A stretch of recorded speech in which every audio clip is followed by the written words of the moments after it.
श्री कृष्ण के जन्म की पौराणिक कथा।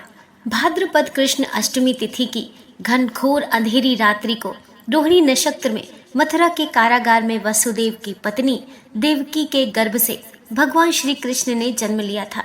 यह तिथि उसी शुभ घड़ी की याद दिलाती है और सारे देश में बड़ी धूमधाम से मनाई जाती है। द्वापर युग में भोजवंशी राजा उग्रसेन मथुरा में राज्य करता था। उसके आतताई पुत्र कंस ने उसे गद्दी से उतार दिया और स्वयं मथुरा का राजा बन बैठा।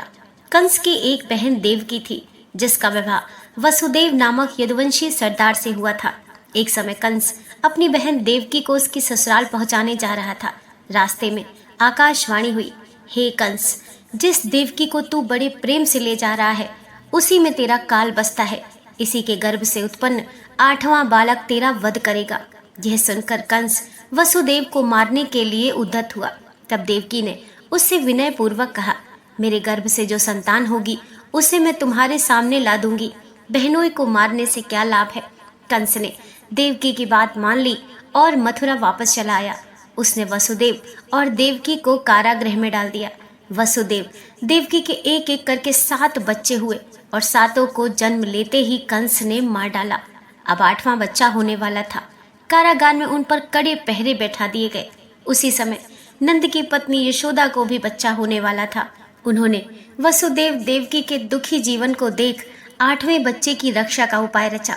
जिस समय वसुदेव देवकी को पुत्र पैदा हुआ, उसी समय संयोग से यशोदा के गर्भ से एक कन्या का जन्म हुआ, जो और कुछ नहीं सिर्फ माया थी।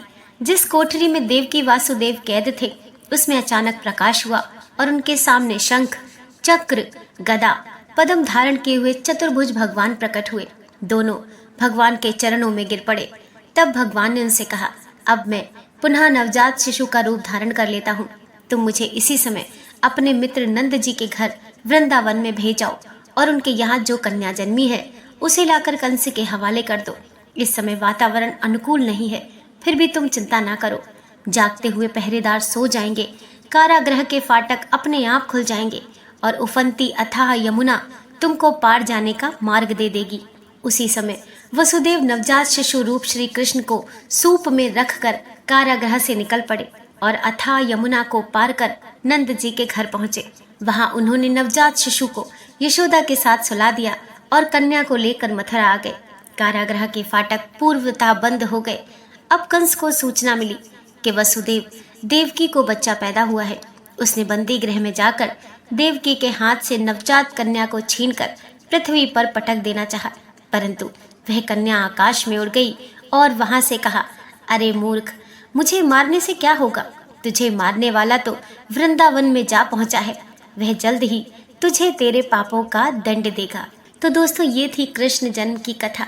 अगर वीडियो पसंद आई हो तो लाइक करें। ऐसी ही और कहानियों के लिए चैनल को सब्सक्राइब करें। जय श्री कृष्णा।